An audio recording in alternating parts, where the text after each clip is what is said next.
Alors, salam alaikum, j'espère que vous allez bien. C'est Khadija Faraj. On va aborder aujourd'hui le cours Physiopathologie de œdème périphérique.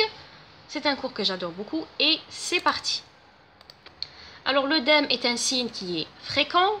Il est la conséquence du passage d'eau et de sel, c'est-à-dire le Na+, du secteur vasculaire plasmatique, donc des vaisseaux, vers le tissu interstitiel. Alors, qu'est-ce que c'est que le tissu interstitiel?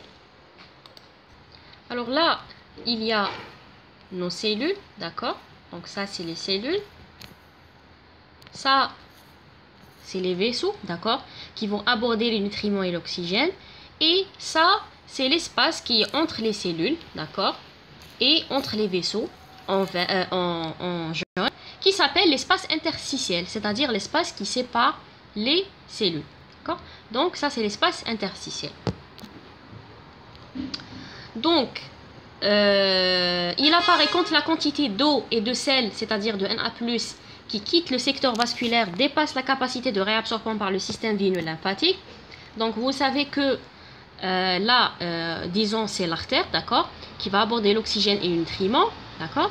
Et donc, au niveau des capillaires, vous savez que les capillaires de filtration sont des capillaires qui sont fenêtrés, qui vont laisser passer l'eau, d'accord, avec le nutriment et l'oxygène, fuir vers les cellules, d'accord, pour que les cellules utilisent ces nutriments et l'oxygène, d'accord.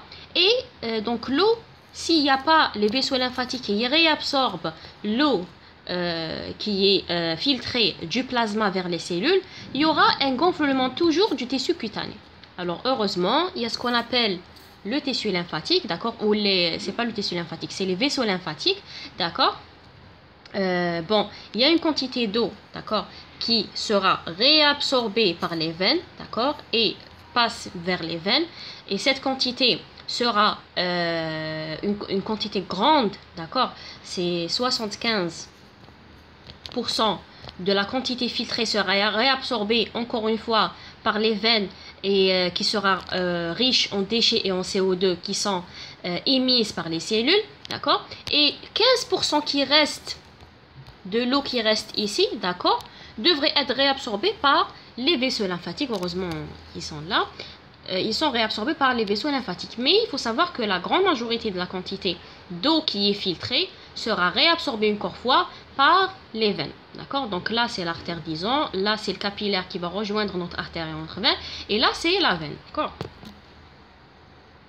Donc finalement, l'œdème, c'est quoi? C'est l'accumulation d'eau et de sel, mais majoritairement de l'eau, dans l'espace interstitiel. Dans l'espace interstitiel, ce qui va nous donner les gonflements, surtout dans les parties d'équilibre, ça veut dire la partie inférieure du corps, notamment quand vous voyez dans les pieds.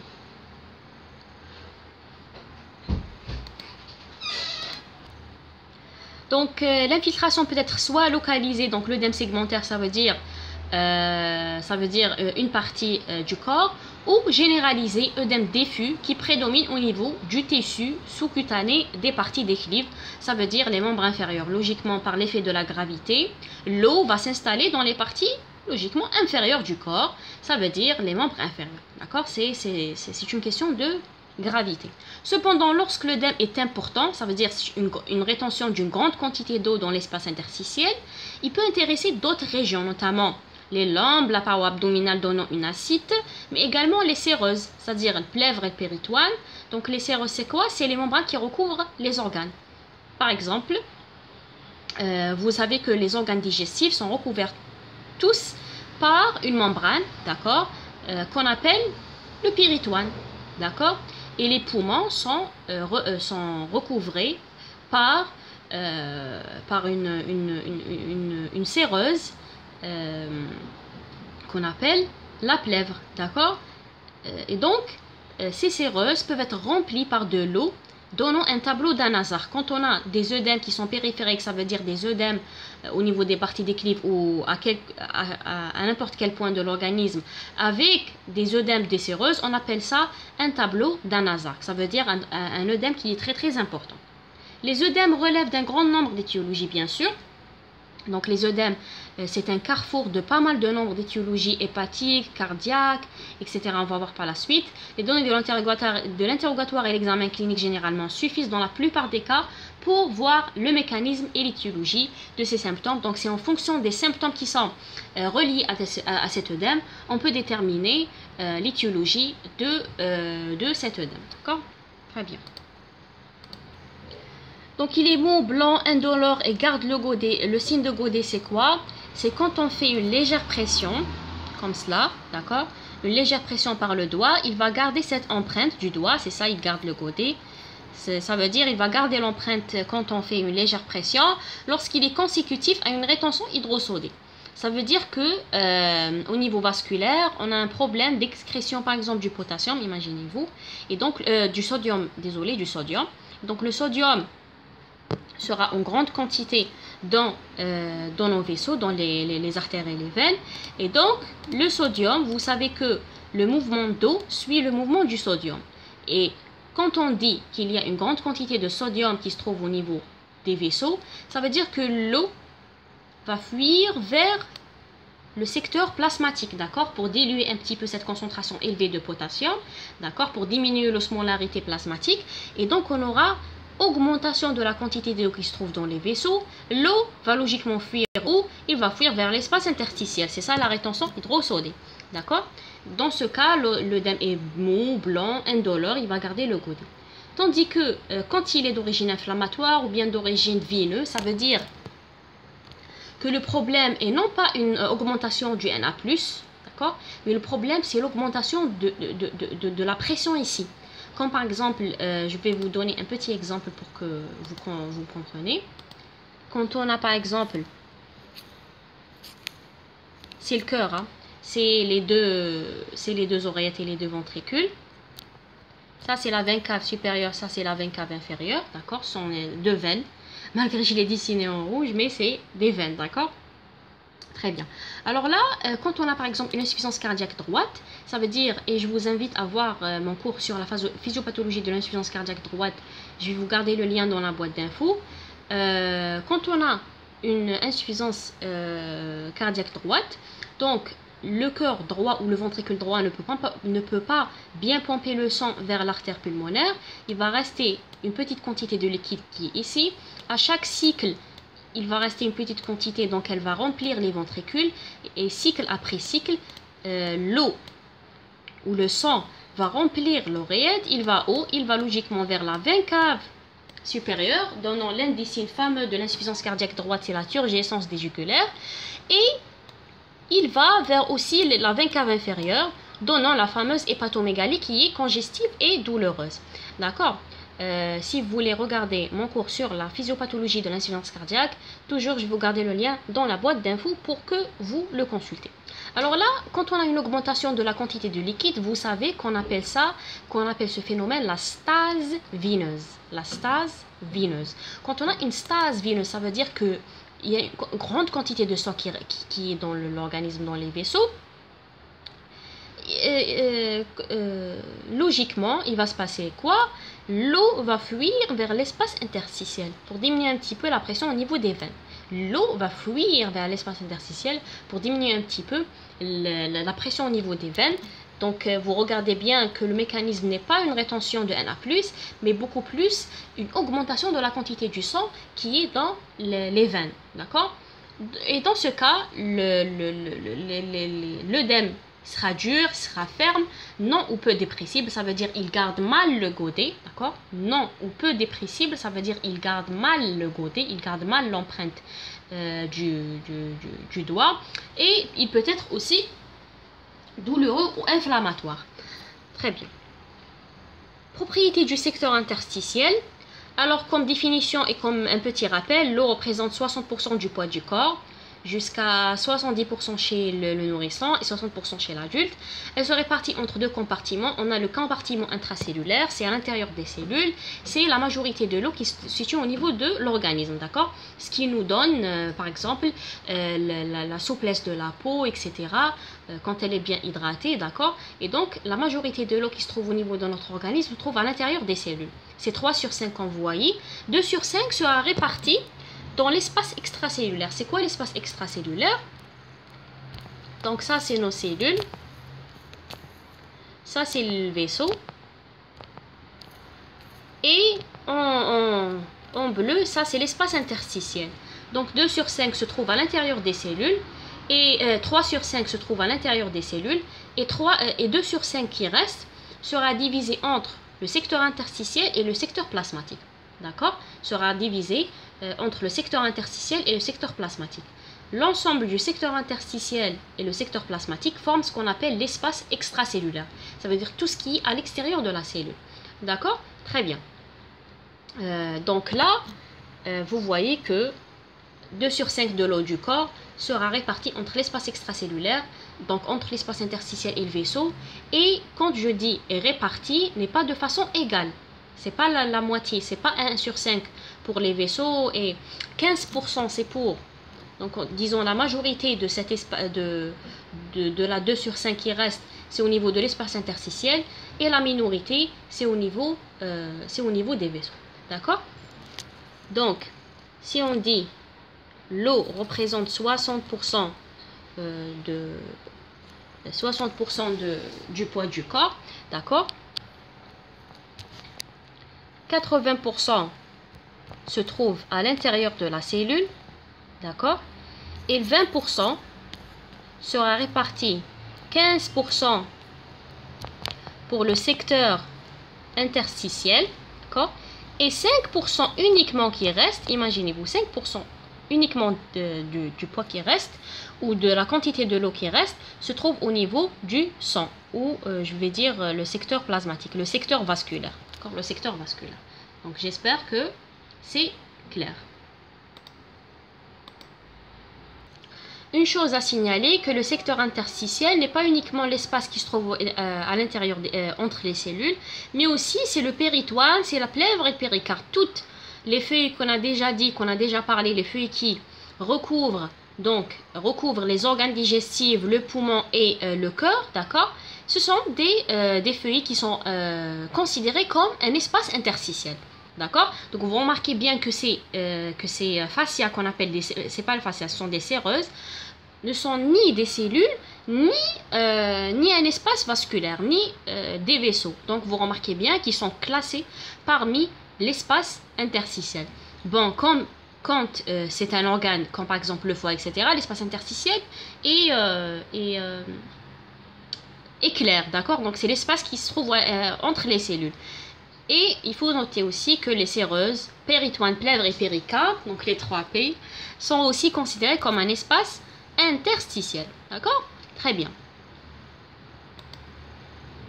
Donc vous remarquez bien que le secteur interstitiel, c'est comme un carrefour, d'accord? Un carrefour, c'est le lieu de transit des nutriments et de l'oxygène, et aussi les déchets et le CO2, d'accord, entre le plasma et la cellule, d'accord. Donc c'est comme si un carrefour entre les différentes cellules et les vaisseaux. Donc c'est un espace d'échange. Donc là c'est le côté artériel et là c'est le côté veineux. Et là cette petite partie au milieu, c'est les capillaires, c'est la zone d'échange, d'accord. Donc l'eau, le sang artériel qui est riche en oxygène et en nutriments, il va propulser jusqu'au capillaire. C'est une zone d'échange. On aura filtration de l'eau, d'accord, seulement le plasma. Les globules rouges et toutes les cellules du sang sont des cellules grandes, d'accord, ils ne peuvent pas être filtrés, d'accord. Même les protéines du sang, sauf dans certains cas par erreur, certaines protéines, malgré leur poids moléculaire augmenté, ils peuvent, dans certains cas, être filtrés, mais ils seront réabsorbés par les vaisseaux lymphatiques, d'accord, c'est pas un problème. Donc là, l'eau, le plasma réussit à se filtrer, s'ultra-filtrer, disons, d'accord. donnant l'oxygène et le nutriment aux cellules. Donc là, c'est l'espace interstitiel. Et en même temps, le plasma, c'est pas le sang, le plasma sera aussi réabsorbé par les veines. D'accord? Donc la majorité du liquide qui est filtré sera réabsorbé. Donc on a déjà dit 75% sera réabsorbé par les veines. D'accord? Et cette plasma contient le CO2 et les déchets qui proviennent des cellules. Et le reste, c'est-à-dire 15% qui reste, sera réabsorbé par le système lymphatique. C'est facile. Donc, il est le siège, bien sûr, d'échanges permanents parce que tout le temps, les cellules ont besoin d'oxygène et de nutriments. Donc, à signaler que on a une diffusion qui est transmembranaire. Donc entre le capillaire et les cellules, et il faut savoir que la concentration intracellulaire du sodium reste très faible. Donc l'ion majoritaire au niveau de la cellule, vous savez que c'est le potassium, et en extracellulaire c'est le sodium, ça c'est clair. Elle reste très faible. Pourquoi? Parce qu'il y a une pompe qui est active, d'accord, qui est consommatrice d'énergie, qui expulse toujours et en permanence un A+ à l'extérieur de la cellule, d'accord. C'est pour ça que les concentrations restent balancée de part et d'autre de la cellule, et donc la concentration du sodium reste faible. L'osmolarité du milieu extracellulaire est due au sel, c'est-à-dire est due au sodium, au Na+.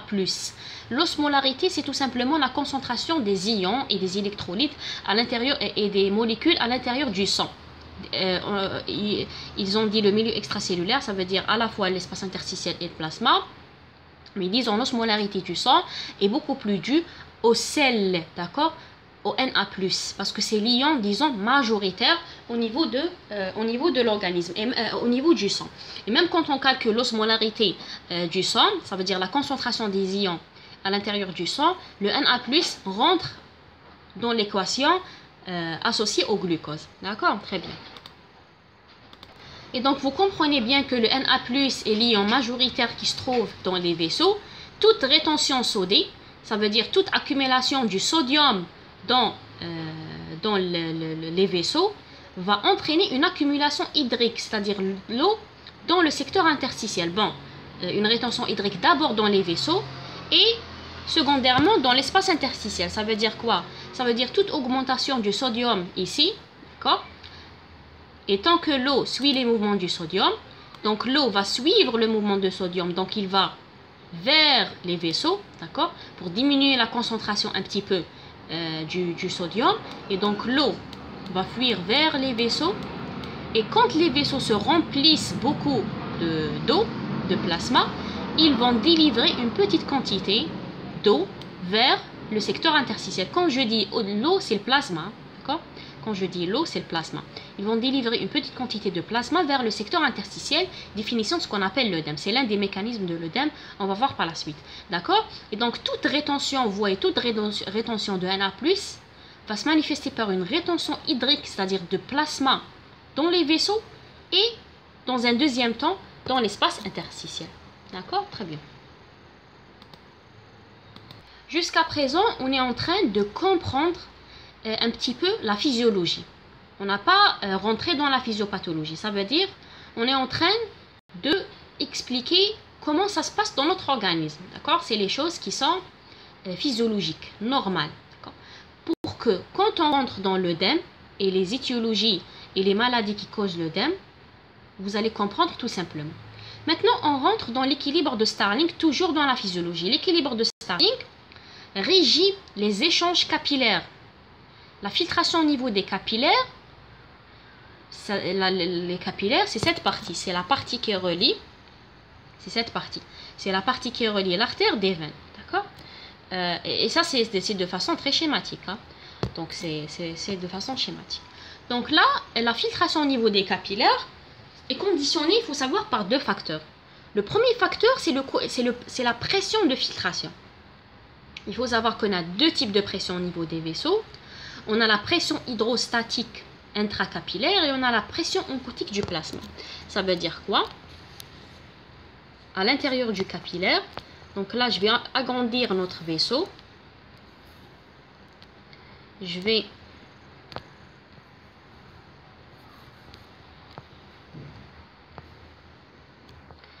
donc là c'est la partie veineuse. Et ça, c'est notre partie capillaire. Ça, c'est notre partie capillaire. Où vont se faire les échanges. Ça, c'est notre partie artérielle. Et ça, c'est notre partie veineuse. D'accord? Et donc, le sang rentre par ici. Il va être filtré vers les cellules ici, dans cette partie qu'on appelle les capillaires. Il va filtrer le plasma.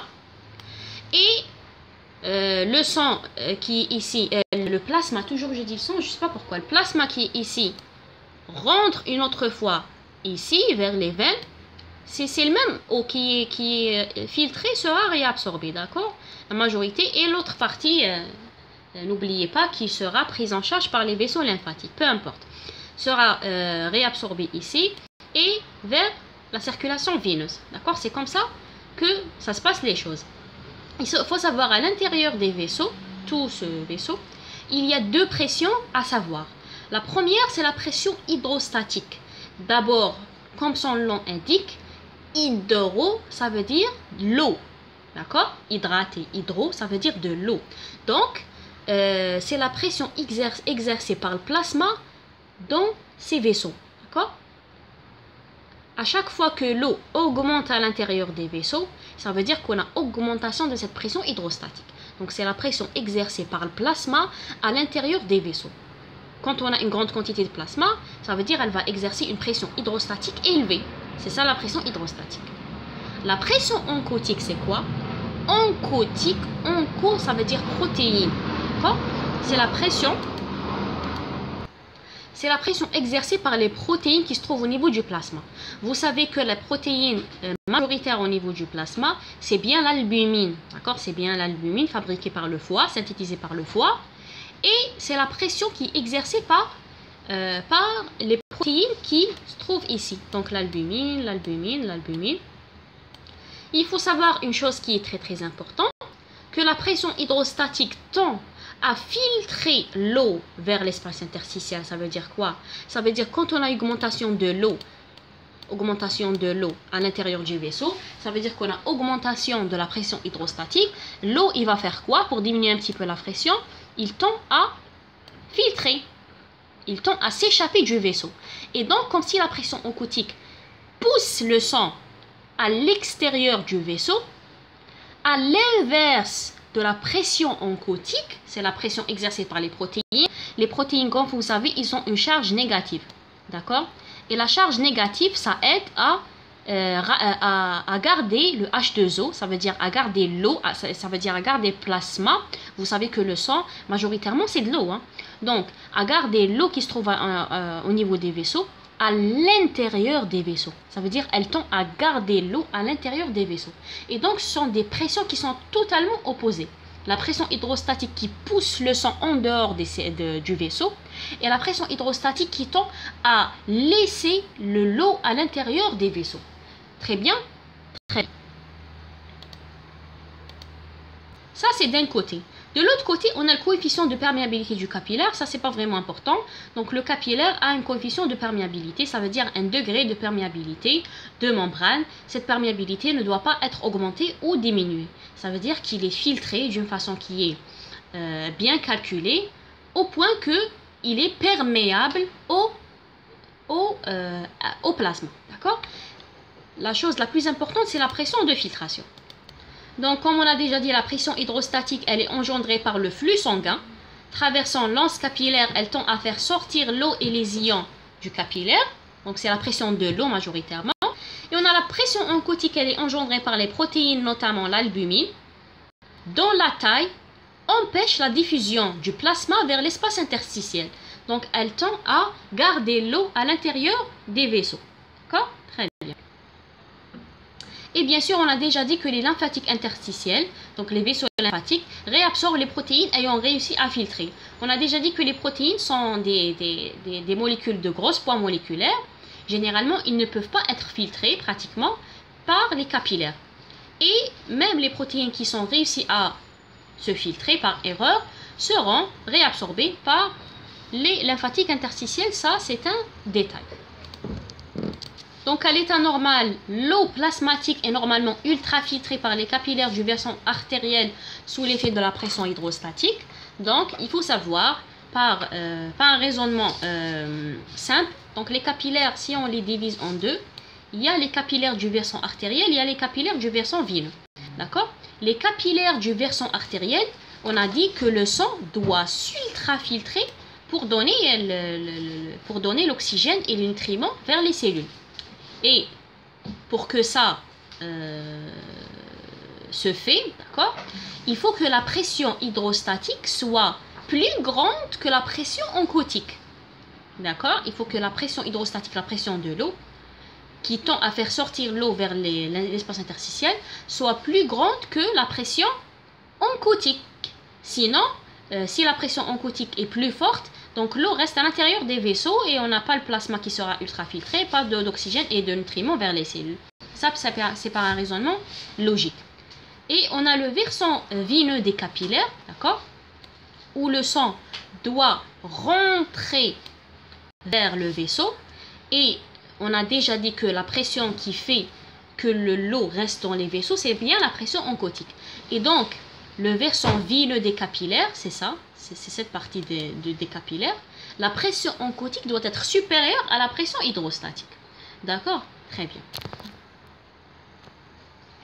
Donc, dans le versant artériel, sous l'effet de la pression hydrostatique qui est plus grande que la pression oncotique, et à fur et à mesure que l'eau sera filtrée, remarquez bien que les protéines qui restent ici, dans une petite quantité d'eau, parce que la majorité elle est filtrée, dans une petite quantité d'eau, ils seront concentrés. Quand ils seront concentrés, la pression oncotique devient plus grande que la pression hydrostatique. Donc voilà. Donc là, la pression hydrostatique elle est plus grande. Quand l'eau se filtre, les protéines ici se trouvent vraiment concentrées par rapport à l'eau, et donc la pression oncotique devient plus grande que la pression hydrostatique, et donc l'eau se réabsorbe vers les veines. D'accord? C'est un jeu de pression. Et comme c'est un jeu de pression, il faut savoir que c'est un jeu passif. C'est pas quelque chose qui est actif, c'est quelque chose qui est passif, son énergie. Donc les protéines restant dans la lumière vasculaire s'opposent progressivement à cette ultrafiltration, et donc, la pression oncotique devient supérieure à la pression hydrostatique, d'accord? Et donc la pression oncotique, qu'on appelle la pression aussi colloïdale, devenant supérieure à la pression hydrostatique, et donc vous savez que l'eau revient vers les veines, d'accord? Donc l'eau interstitielle est réabsorbée par les capillaires veineuses, la majorité, et la circulation lymphatique va drainer les substances de grande poids moléculaire, mais aussi l'eau qui reste un petit peu dans l'espace interstitiel. Maintenant, on rentre dans la physiopathologie de la formation des œdèmes. D'accord? Très bien. Alors, deux étapes. Bon, pratiquement, ce ne sont pas deux étapes, ce sont deux mécanismes. D'accord? Deux mécanismes principaux sont nécessaires pour la formation de l'œdème. Donc, les œdèmes sont soit dus à l'altération de l'hémodynamique, c'est le premier mécanisme, on va voir, soit à la rétention rénale de sodium et d'eau. D'accord? Ça veut dire que le rein ne peut pas se débarrasser de l'excès de Na+, d'accord? Qui se trouve le Na+, majoritairement, c'est l'alimentation, c'est le sel, d'accord? Et donc, on a une rétention de sodium, et comme on a déjà dit, rétention d'eau, passage de l'eau du vaisseau vers l'interstitium, œdème. D'accord? Donc, c'est l'un des deux mécanismes. Chaque pathologie, comme on dit toujours, chaque pathologie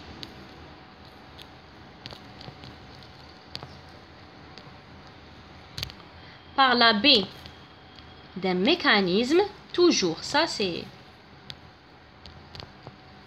elle va donner notre œdème.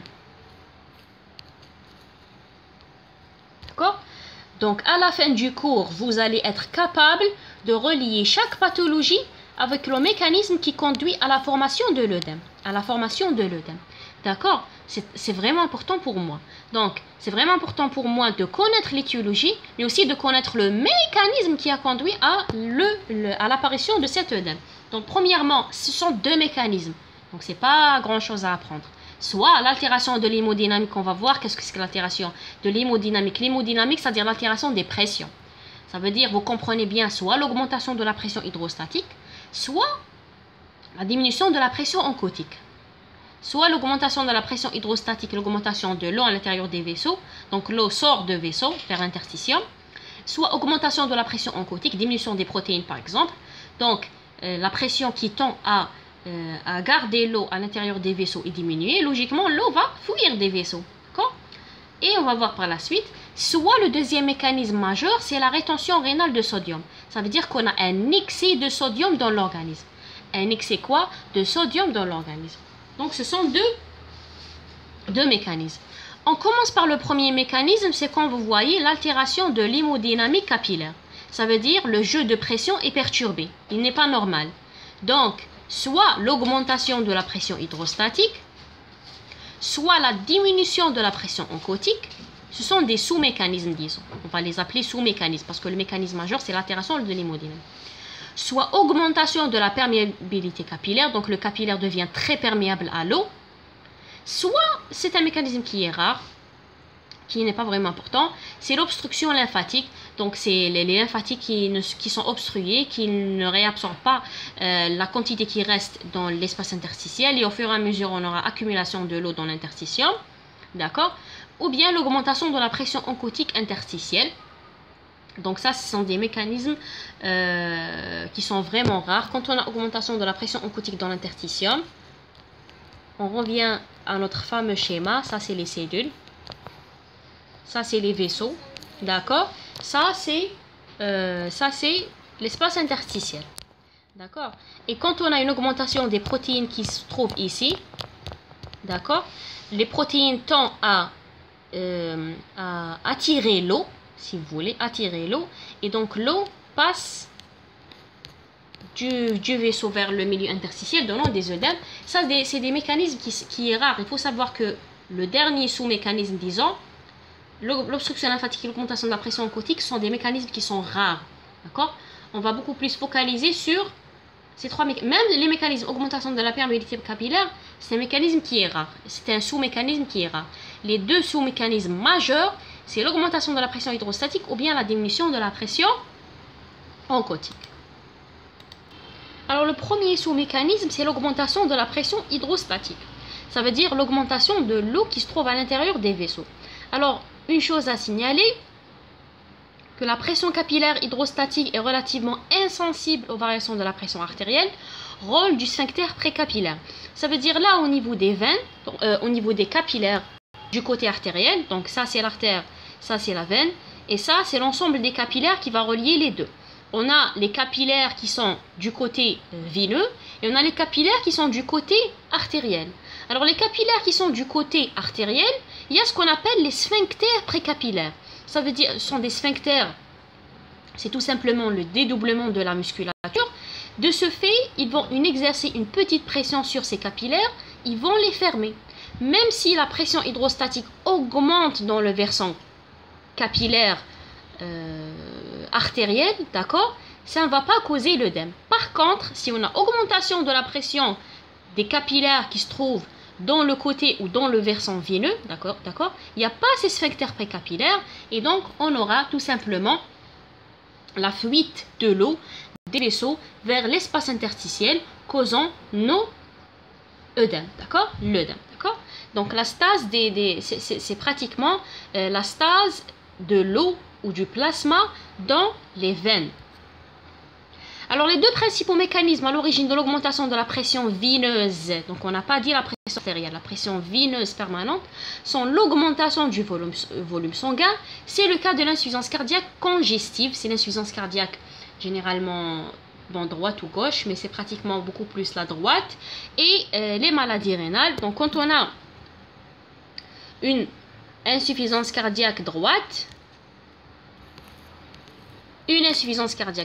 comme on a déjà dit, le ventricule va se remplir du sang. Tant que le ventricule ne peut pas passer le sang vers l'artère pulmonaire, et bien le sang va passer vers l'oreillette droite, et donc le sang va passer vers les veines caves supérieures et inférieures, et surtout vers la veine cave inférieure. Donc l'eau, par l'augmentation de la pression hydrostatique, il va fuir vers l'espace interstitiel, causant des œdèmes, surtout Dans les parties d'équilibre, ça veut dire les parties inférieures du corps, notamment les membres inférieurs. Donc là, si on veut résumer, donc on a par exemple, ça c'est un petit exemple, donc là, l'insuffisance cardiaque droite, par un mécanisme qui est, disons par un sous-mécanisme qui est l'augmentation de la pression hydrostatique, il va nous donner nos œdèmes. Donc, la deuxième pathologie, c'est beaucoup plus rare, c'est l'obstruction veineuse. Quand on a une obstruction veineuse, on aura toujours une quantité de sang qui sera surchargée dans la veine qui est obstruée, et donc par conséquent, on aura notre œdème. C'est le cas de l'acide au cours de la cirrhose hépatique. Au cours de la cirrhose hépatique, c'est pratiquement deux sous-mécanismes intriqués. La cirrhose hépatique entraîne à la fois une diminution de la fabrication des protéines, la synthèse des protéines, et donc on aura diminution de la pression oncotique, d'accord? Diminution de la pression oncotique, c'est le deuxième mécanisme, sous-mécanisme qu'on va voir. Donc ça, c'est d'un côté. Mais le mécanisme qui est majeur, c'est l'hypertension portale. Donc imaginez un foie, d'accord? Voici le foie, et voici la veine porte, qui apporte tous les nutriments qui arrivent du tube digestif. Et quand on a une cirrhose, le foie devient cireux, devient fibreux, d'accord? Il va devenir comme quelque chose qui est dur. Il va exercer une pression sur la veine porte, d'accord? Et donc, la pression qui se trouve au niveau de la veine porte va créer qu'on appelle l'hypertension portale.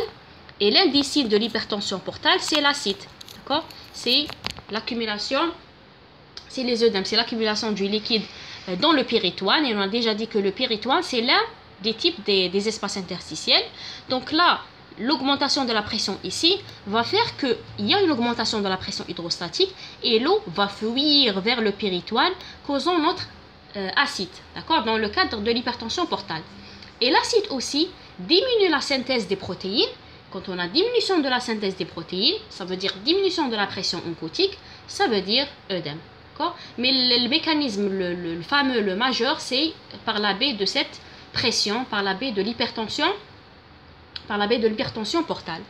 D'accord? Et j'ai déjà fait un cours spécial pour l'hypertension portale. Je vais vous faire copier le lien dans la boîte d'infos. N'hésite pas surtout à le consulter. L'œdème pulmonaire aigu survenant après une altération brutale de la fonction cardiaque, un infarctus myocardique. L'œdème aigu du poumon, c'est généralement les insuffisances cardiaques gauches. Ça veut dire les insuffisances cardiaques qui vont se retentir sur la circulation pulmonaire, non pas les insuffisances cardiaques droites. Les insuffisances cardiaques gauches, quand on a une insuffisance cardiaque gauche, le sang ne peut pas se pomper dans l'aorte, il va s'accumuler ici dans le ventricule, il va remplir ensuite l'oreillette, il va où? Dans les veines pulmonaires vers les poumons, causant un œdème. Ça veut dire les alvéoles vont se remplir de l'eau. D'accord, très bien. Donc disons par exemple l'insuffisance cardiaque congestive. Elle va nous donner l'œdème par la baie d'un mécanisme qu'on appelle l'augmentation de la pression hydrostatique. Maintenant, le deuxième sous-mécanisme, c'est la diminution de la pression oncotique. Ça veut dire la diminution des protéines dans le sang. Donc la pression oncotique interstitielle est déterminée surtout par les protéines filtrées, notamment l'albumine. La réduction de la concentration plasmatique d'albumine, qui est la protéine majeure dans le sang, ça va engendrer la diminution de la pression oncotique plasmatique. Et vous savez que la pression oncotique plasmatique tend à laisser l'eau à l'intérieur des vaisseaux. Quand on a diminution de cette pression, l'eau, qu'est-ce qu'il va faire? Il a tendance à favoriser l'extravasation d'eau et de sel vers l'interstitium, causant notre œdème. Alors les pathologies qui vont aboutir à la diminution des protéines sont multiples. Donc vous voyez que l'hypoalbuminémie, pourquoi on dit toujours l'albumine, on ne focalise pas sur les autres protéines du sang? Parce que l'albumine, c'est la protéine majeure au niveau du sang. Donc l'hypoalbuminémie liée à la fuite d'albumine urinaire au cours du syndrome néphrotique. On a une pathologie qui s'appelle le syndrome néphrotique. C'est une pathologie qui touche le glomérule rénal. qui touche le glomérulo-rénal, et on aura fuite de certaines protéines dans le sang. On a fuite des gamma-globulines, on a fuite... les alpha-2 globulines sont des protéines qui sont grandes. Malgré cette pathologie, ils ne peuvent pas être ultrafiltrés vers les urines, d'accord? Donc les alpha-2 globulines, on les trouve augmentées toujours, mais les gamma-globulines sont diminuées. Pourquoi? Parce qu'ils passent dans les urines. À l'état normal, les gamma-globulines restent dans le sang, ils ne passent pas dans les urines. Et même pour l'albumine, elle reste dans le sang. Quand il y a une pathologie dans le glomérule qu'on appelle le syndrome néphrotique, on a une perte de pas mal de protéines, notamment l'albumine, donc on aura une hypoalbuminémie, et même des anticorps, ça veut dire les gamma-globulines, d'accord, qui se trouvent au niveau du sang, et ça favorise les infections, et l'hypoalbuminémie cause l'œdème, par diminution de la pression oncotique dans les vaisseaux.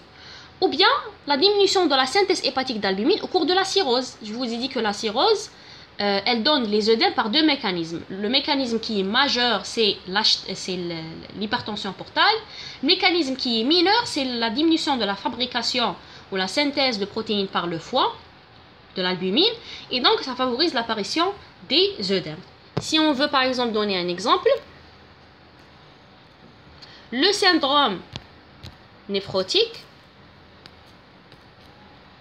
par un mécanisme qui est la diminution de la pression oncotique, ça va nous donner nos œdèmes.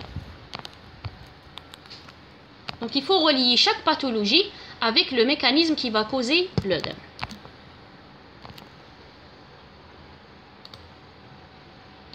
Le troisième sous-mécanisme, c'est l'augmentation de la perméabilité capillaire.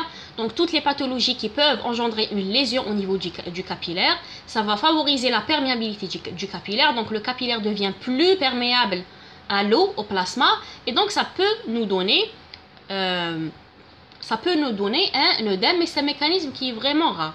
Donc les œdèmes par augmentation de la perméabilité capillaire se trouvent dans les brûlures étendues, traitement par l'interleukine, syndrome de fuite capillaire idiopathique, donc pas de cause. Donc là, toutes les pathologies, vous voyez, qui peuvent engendrer des lésions au niveau du capillaire, c'est un mécanisme qui est rare, peuvent donner de l'œdème. Le quatrième sous-mécanisme, c'est l'obstruction lymphatique ou bien l'augmentation de la pression interstitielle.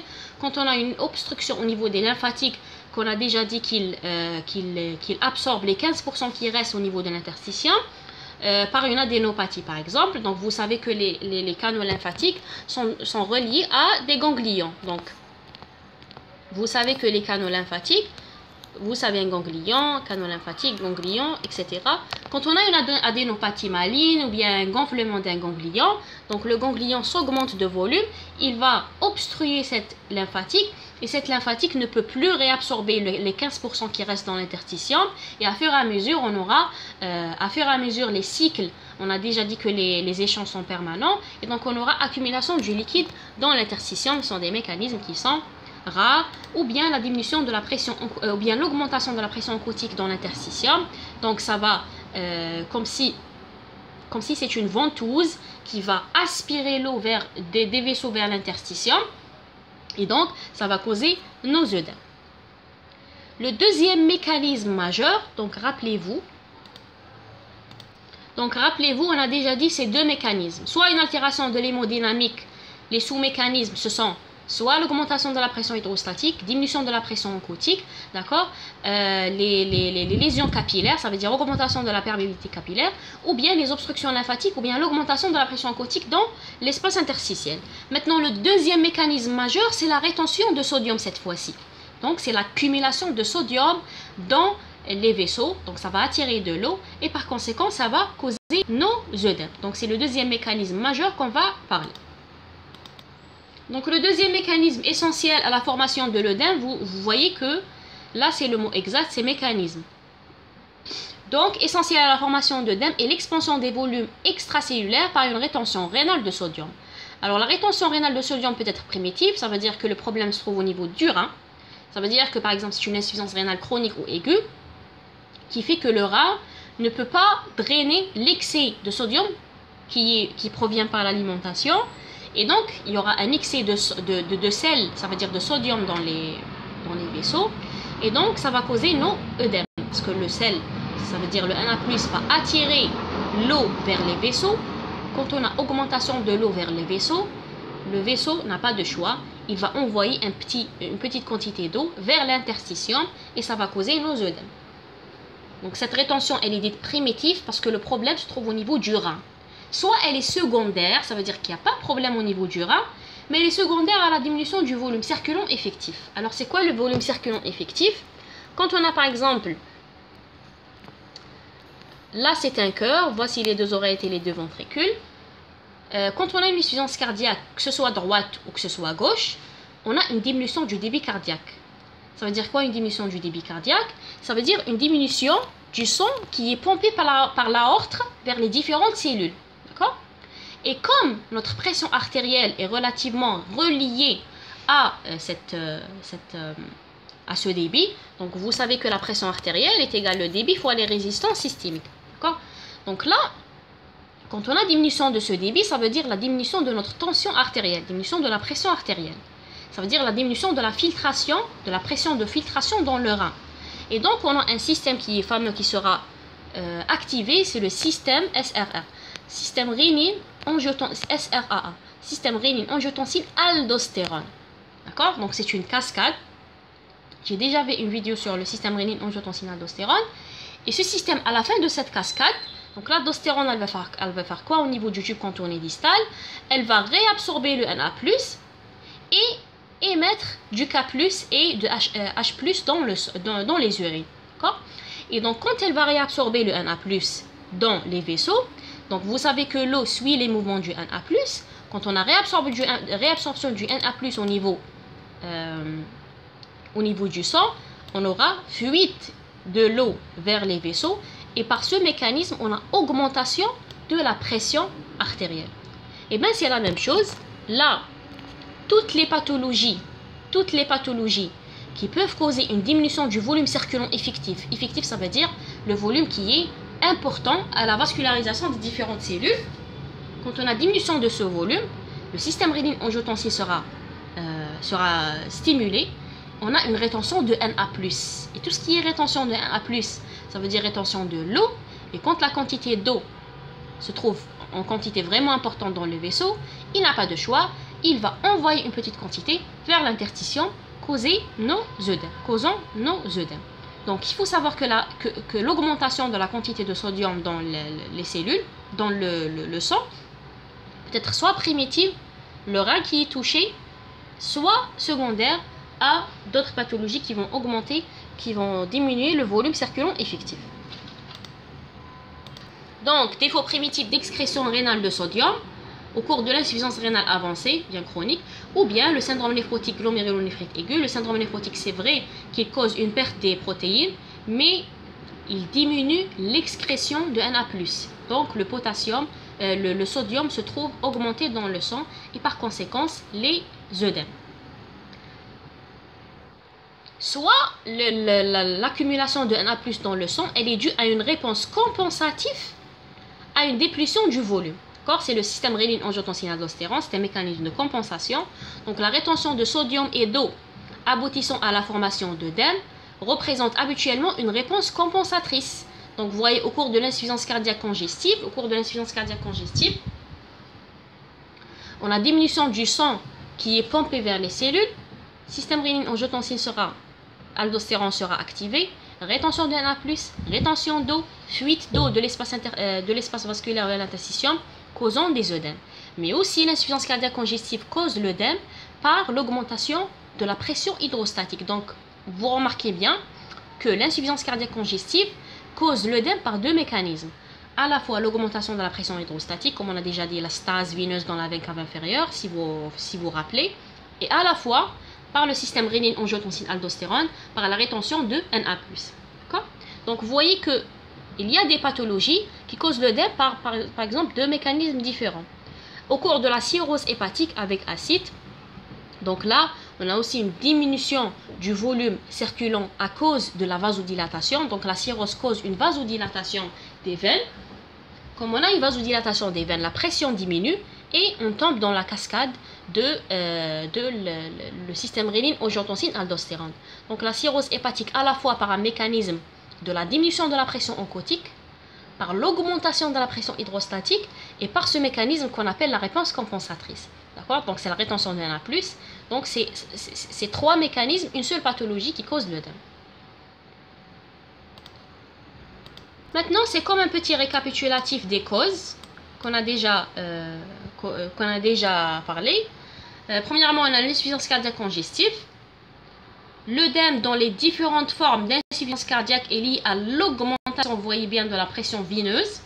Donc, comme par exemple l'insuffisance cardiaque droite, l'augmentation de la pression au niveau de la veine cave inférieure. D'accord? Donc, c'est l'augmentation de la pression hydrostatique. Deuxième point, au cours de l'insuffisance cardiaque congestive chronique, l'augmentation de la pression capillaire et la formation d'œdème résulte de l'expansion volumique plasmatique. Donc ça c'est clair. Donc c'est l'augmentation de l'eau qui se trouve au niveau des veines, c'est la stase veineuse.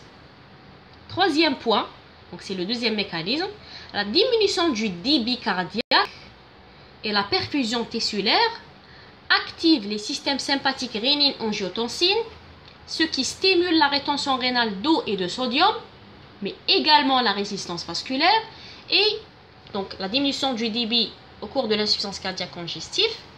D'accord? Ça va activer notre système rénine-angiotensine-aldostérone, ça va faire la rétention de Na+, et ça va causer nos œdèmes. Donc vous voyez une seule pathologie, on a deux mécanismes qui peuvent causer l'œdème. Soit le mécanisme qui est l'augmentation de la pression hydrostatique, soit la rétention de Na+. Donc les deux mécanismes conduisent à la formation d'œdème. Alors le site d'œdème est variable selon la nature de la maladie cardiaque. Quand on a une insuffisance cardiaque droite, c'est généralement les membres inférieurs qui sont touchés. Et quand on a une insuffisance cardiaque gauche, c'est généralement le poumon qui est touché. Ça veut dire c'est l'œdème pulmonaire. Donc les cardiomyopathies gauches donnent un œdème pulmonaire, mais pas un œdème périphérique. Et les cardiomyopathies droites donnent des œdèmes qui sont périphériques. Très bien. Et les cardiomyopathies tendent à toucher de façon équivalente le cœur droit et gauche qu'on appelle les cardiomyopathies globales, ça veut dire une insuffisance cardiaque globale. Donc, ils sont le plus souvent à l'apparition simultanée. Donc, ils peuvent donner à la fois un œdème pulmonaire et un œdème périphérique au niveau des membres inférieurs. Alors, la cirrhose hépatique favorise la rétention de sodium. Donc, la cirrhose, on a déjà dit, elle aboutit à l'œdème par pas mal de mécanismes. Deux mécanismes sont impliqués, la vasodilatation. Donc, la vasodilatation, la cirrhose induit un état de vasodilatation. Ça va activer notre système rénine-angiotensine, rétention de Na+, et rétention d'eau et œdème. Ça, c'est le premier mécanisme. Le deuxième mécanisme, c'est l'augmentation de la pression hydrostatique. On a déjà dit, il y a un mécanisme qui manque. C'est la diminution de la pression oncotique. Donc là, c'est normalement trois mécanismes. L'obstruction post-sinusale induite par la fibrose hépatique, donc on a déjà parlé sur ça, c'est la pression qui est exercée par le foie sur la veine porte. Ça va causer l'augmentation de la pression hydrostatique au niveau de la veine porte et ça va causer notre œdème. Et le troisième mécanisme là qui manque, c'est la diminution de la pression oncotique. Donc c'est un mécanisme qui est minime mais qui existe. Donc en cas de cirrhose, on a diminution de la fabrication ou de la synthèse de protéines par le sang, notamment l'albumine. Et donc, par conséquence, on aura diminution de la pression oncotique et diminution de cette pression au niveau du sang. Donc, vous voyez une seule pathologie qui est la cirrhose. D'accord? Le premier mécanisme, c'est l'augmentation de la pression oncotique, la pression hydrostatique. Pression hydrostatique. D'accord? Dans le cadre de l'hypertension portale. Le deuxième mécanisme, c'est la rétention de Na+. Car la cirrhose cause une vasodilatation, donc diminution de la pression. Donc, système rénine-angiotensine activé. Et le troisième mécanisme, c'est la diminution de la pression oncotique par erreur de synthèse de protéines par le foie. Ces trois mécanismes causent l'œdème.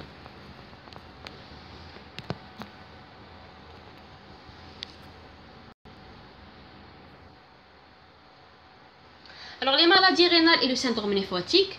Donc, dans ce cas, l'œdème est lié à une incapacité du rein à excréter le sodium d'origine alimentaire. Donc c'est un seul mécanisme pratiquement, mais aussi par le mécanisme qui est la diminution de la pression oncotique. Quand on a un syndrome néphrotique, fuite des protéines, donc à ne pas oublier. Donc soit on a une insuffisance rénale avancée, soit néphropathie glomérulaire, notamment le syndrome néphrotique. Donc le syndrome néphrotique cause nos œdèmes par deux mécanismes qui sont à la fois le défaut d'excrétion de sodium, et le deuxième mécanisme c'est la diminution de la pression oncotique, parce que le syndrome néphrotique cause la fuite des protéines vers les urines.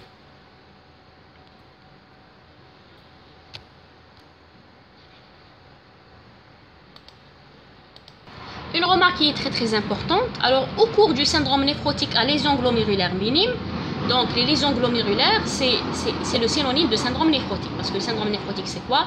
Ce sont des lésions glomérulaires qui font qu'il y a une perte de protéines au niveau des urines.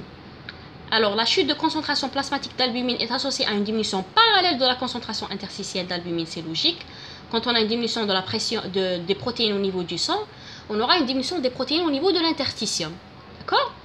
Et donc, par conséquence, le gradient reste le même. Donc, quand on a une diminution de la pression dans le sang et dans l'interstitium, le gradient, c'est le même. Donc, il faut savoir aussi que le mécanisme de la diminution de la pression oncotique, ce n'est pas un mécanisme majeur. D'accord? Ce n'est pas un mécanisme majeur. Donc, le gradient oncotique transcapillaire est presque normal. Et à lui-même, il faut savoir, à lui-même, ce mécanisme, il n'est pas suffisant pour provoquer des œdèmes. Pourquoi? Parce que le gradient entre l'interstitium et le secteur plasmatique reste le même. Donc c'est pas vraiment le mécanisme qui est suffisant à lui-même. Donc des études récentes indiquent au contraire que la maladie rénale induite par elle-même, donc vous voyez, une rétention primitive rénale de sodium. Donc là, le mécanisme majeur qui cause les œdèmes dans le syndrome néphrotique, c'est bien cette rétention de sodium. Donc c'est le deuxième mécanisme, c'est la rétention rénale de sodium. Donc c'est ça, c'est le deuxième mécanisme. C'est